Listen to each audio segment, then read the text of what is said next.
평행.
So my wife's family's from Yomitan. They still have property on Kadena that they can't go to because it was expropriated.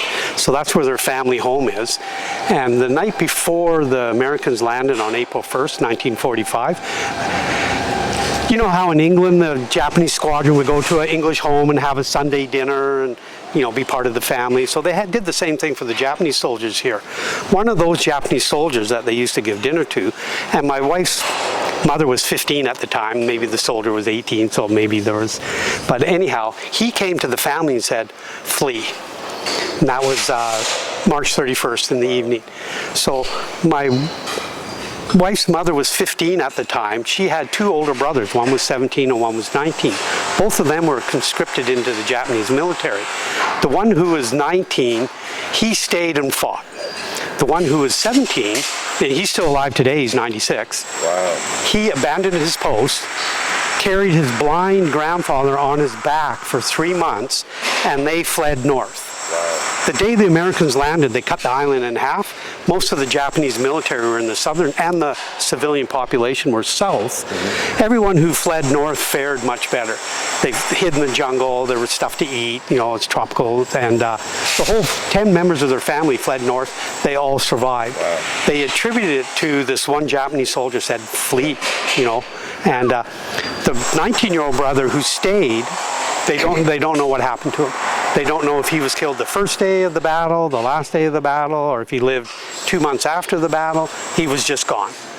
And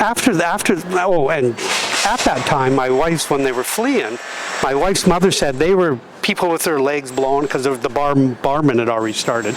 They were running past people with no legs, crawling through the mud, and dead bodies and parts of bodies laying around. You know, it was carpet bombing. Right. It was quite devastating. They called it the Typhoon of Steel. The amount of shells that landed was unbelievably high. So they don't know what happened to the brother. After the battle, they came back to find their home, and they couldn't even tell where their home was.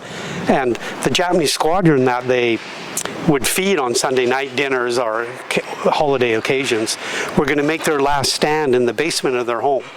So they came to see if they could find any remains of their oldest brother, but they couldn't even tell where the house was. Wow. So but because of that Japanese soldier, most of the family survived. And I mentioned the 17-year-old boy. He's 96 now, and through my wife translating, he said he still feels guilty for abandoning his post. Oh. And I looked and I said, "Are you kidding? You're a hero. You saved 10 members of your family's lives. You were illegally conscripted at under age 17 years old to fight to the death for a lost cause to begin with. You did the right thing. You're a bloody hero. You shouldn't feel." But that's that Western... Our way of thinking, but he abandoned his post. He lost face. To this day, he feels guilty. Wow. And every family in Okinawa will have a similar story. Wow. Every last family. 1 in every 3rd civilian were killed.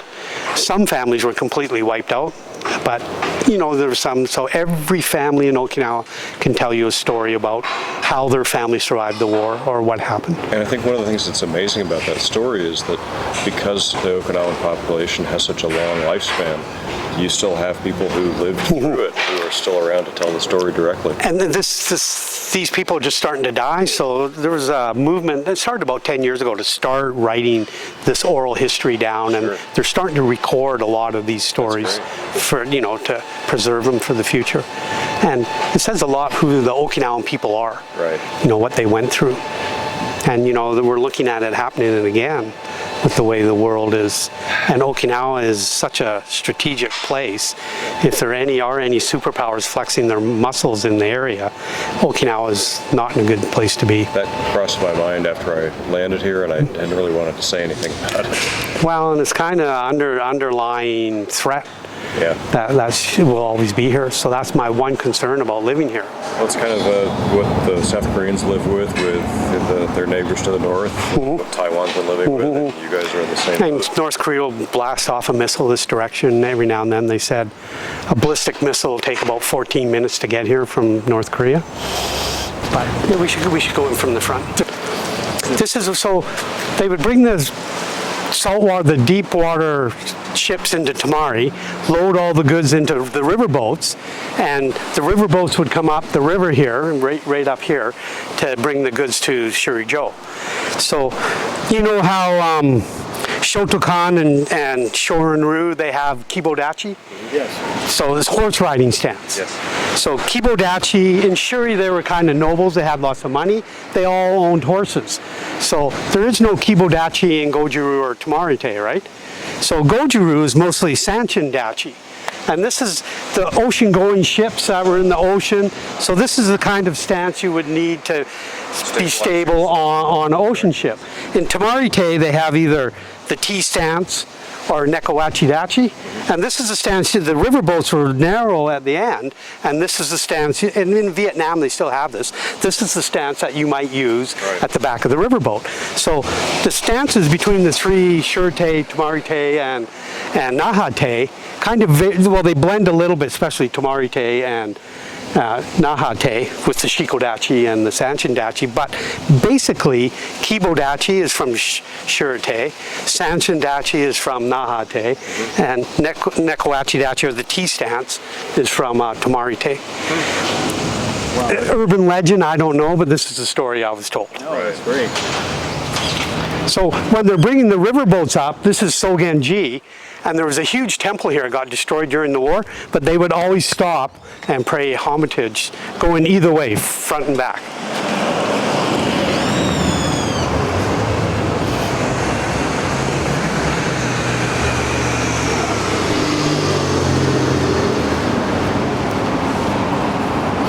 So, and this is the original wall.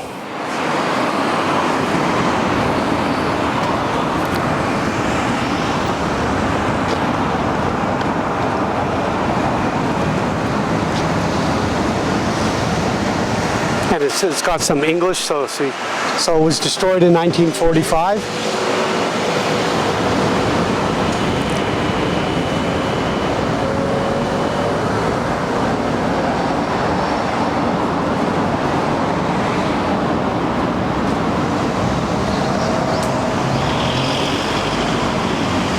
Sumsen.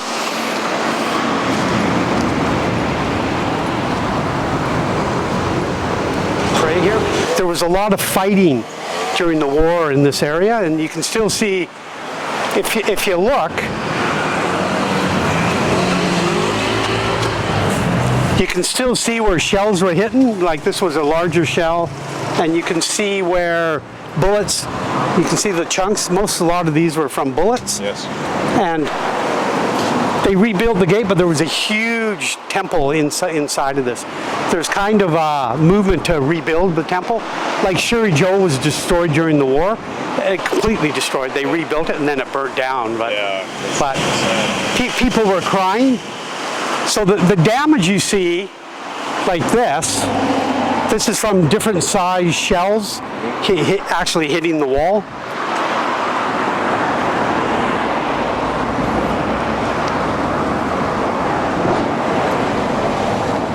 And basically, I just wanted to show you this because it's the original structure. Beautiful. And that's the Tamari River, and they got quite a connection. Yeah, your mention of the war damage, the shelling against the walls, reminded me that in St. Petersburg, Russia, there was still World War II damage on some of the buildings in the city. And it's just amazing. I mean, I love that trip, the architecture. Well, the whole city of St. Petersburg was what I've heard. From the ground up in the 1700s, and Peter the Great had hired an Italian architect, and it's this gorgeous Italian design. Right, right. I have amazing pictures from them.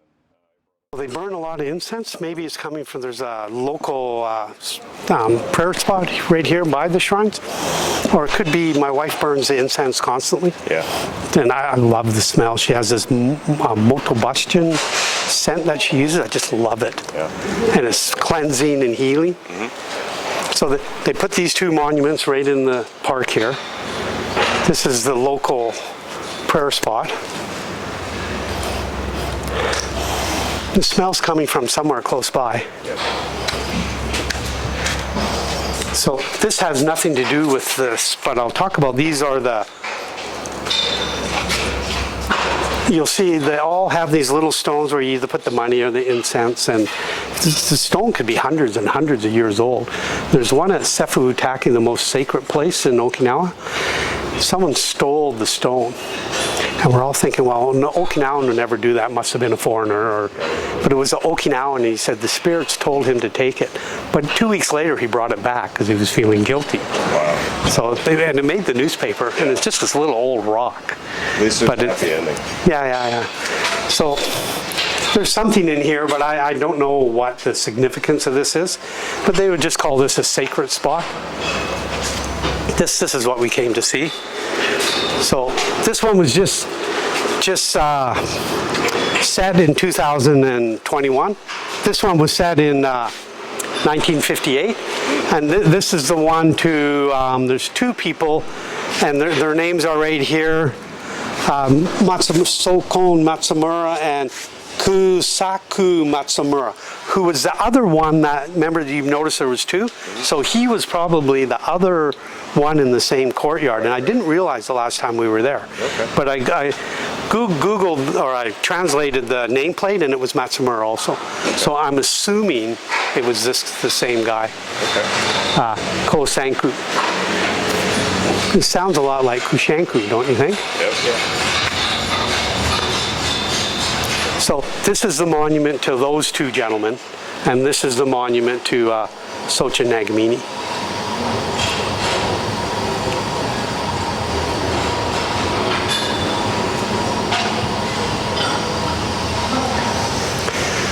And they're very significant for the Tamari Te lineage. This is the spot for them. And you notice they even built the fence around the monument. Yeah.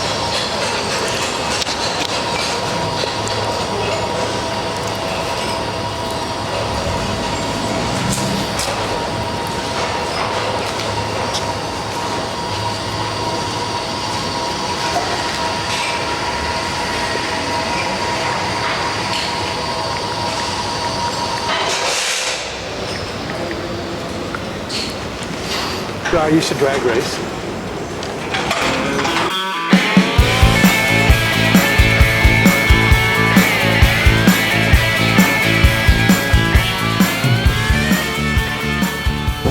So we're just going to drive down to James's dojo here and hang a yui, and there's a street here where Matsumura, there's a monument to him that we have to stop at. And right across the street from James's dojo, Asato Dojo, there was Kiki Nakasone was one of the older Tamari Te teachers, and lots of the other teachers would come and train with him, and that was right in this neighborhood here. Straight streets. This was probably, they raced horses on the street. It's a good chance. And Matsumura lived right in this area here. So there's a monument to him here that we should take a picture of. And I didn't know where this was. James showed me where it was.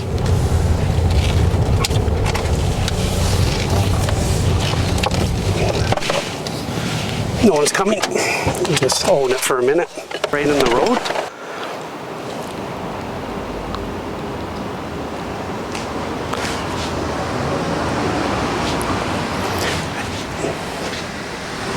And it says Bushi Matsumura.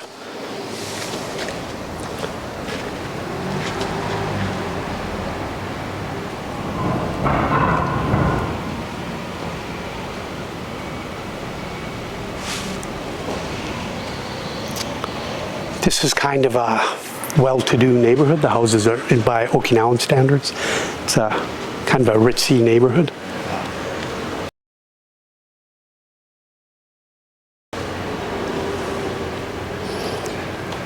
Now, I don't know about, but at home, somebody would wreck this.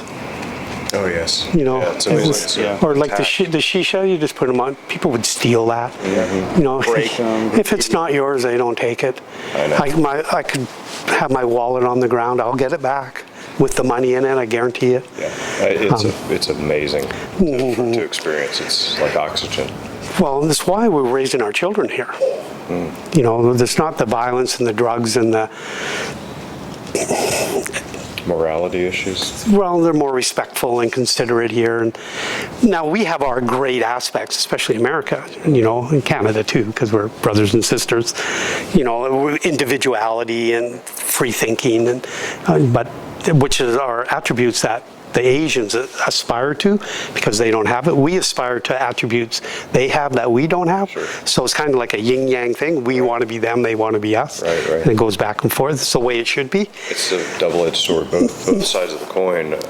All those analogies. In their strengths are weaknesses. Right, and in our weaknesses are their strengths. So we see, oh yeah, I'd like to do that, and they're going, oh, well, I'd like to do that, right? So, so it's kind of continuing churning of the pot, going back and forth, and I wrote about this. Everything started at the cradle of civilization when East and West around the world, you know, West through European and Greek culture and East through Chinese and Japanese culture.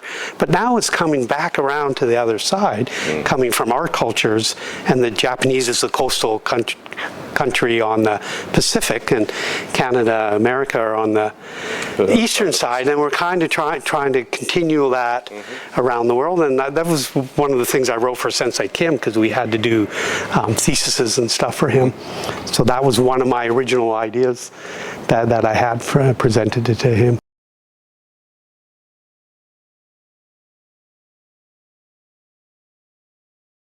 Studied Japanese in university, and he came here about 12 years ago and lived here.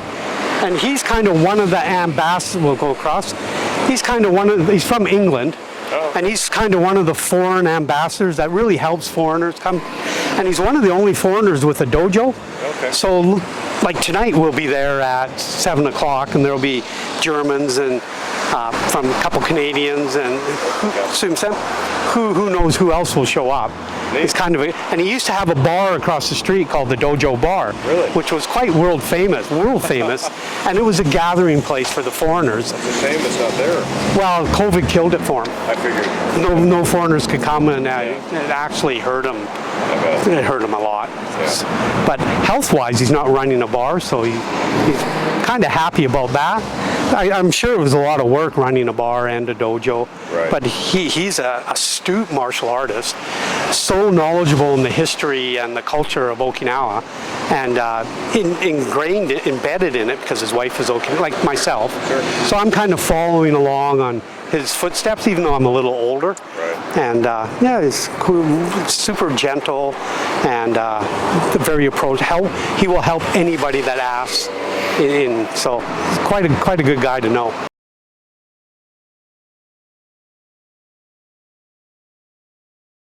You bow, when you go through, and you go through at the side, the royalty or the nobles will walk through the middle, but we're not.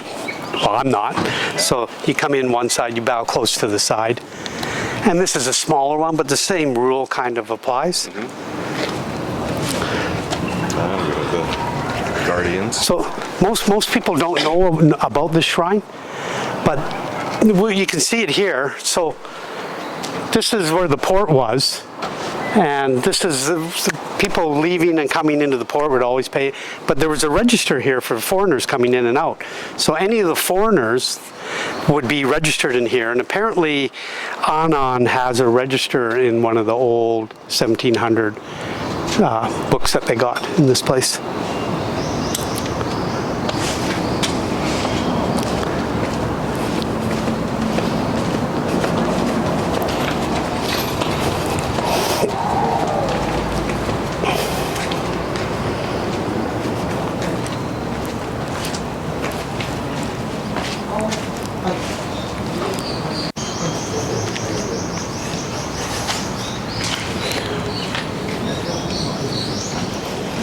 And this is a smaller type of Shinto shrine.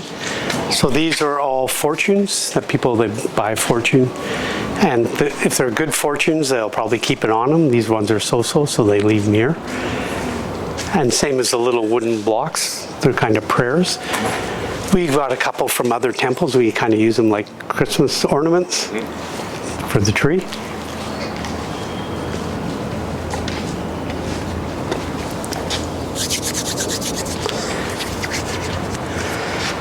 So traditionally, they would have this full of water and there would be a ladle, and I would take the ladle, wash my left hand, wash my right hand, take a sip, rinse my mouth, and spit it into the rocks.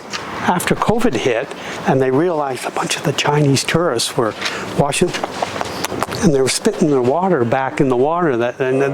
It's not holy water, but it's purified. So you're supposed to spit into the rocks. And even in sumo now, if you watch sumo, it starts next week. They still have the water in the same ladle, but they don't actually put it in their mouth. They just pretend that they're doing it because of COVID. Oh boy. But it's traditional at all Shinto shrines to do this.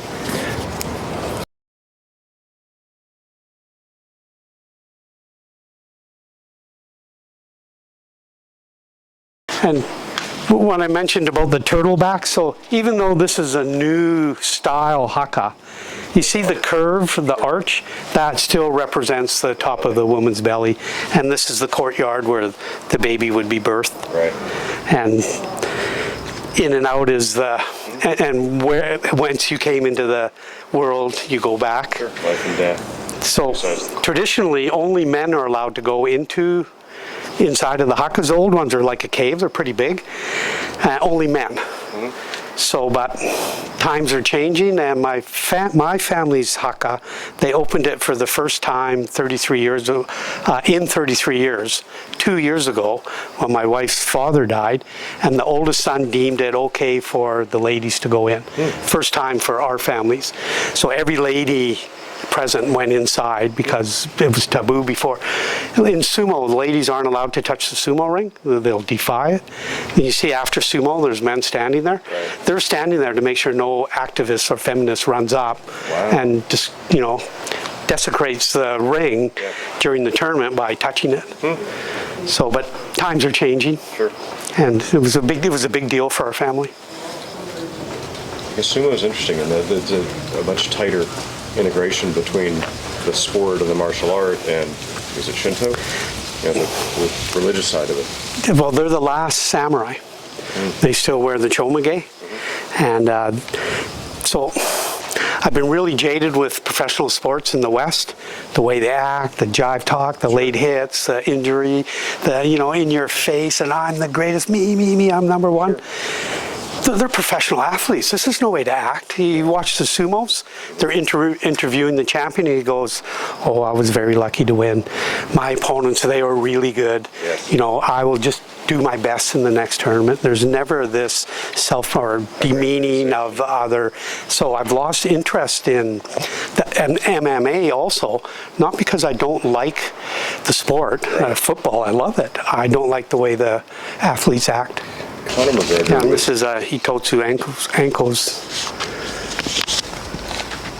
So what they think is, like I said, they move these hakas from other locations, and this is kind of they must have come from his original location, and they brought this. It's sitting on a big hunk of marble, so. It's substantial, it's very impressive. And this is the nameplate, so make sure you get a picture of the nameplate.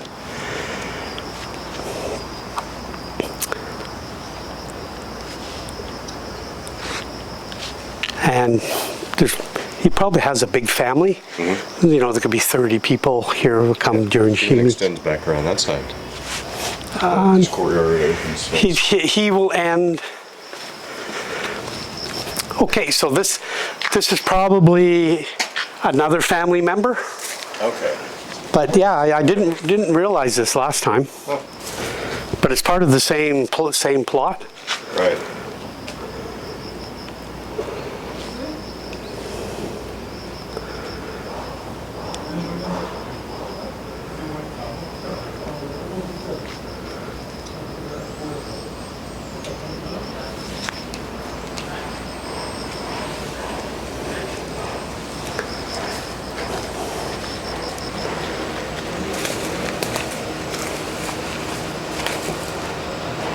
So this is the haka of Sokon Matsumura, who was one of the predecessors of Tamarite. He was one of the palace guards to 3 generations of the Shou dynasty. And that was 17th century? I believe it was 17th century and into maybe the early 1800s. And you can see there's the offering of Aomori and the flowers. This is a very expensive haka.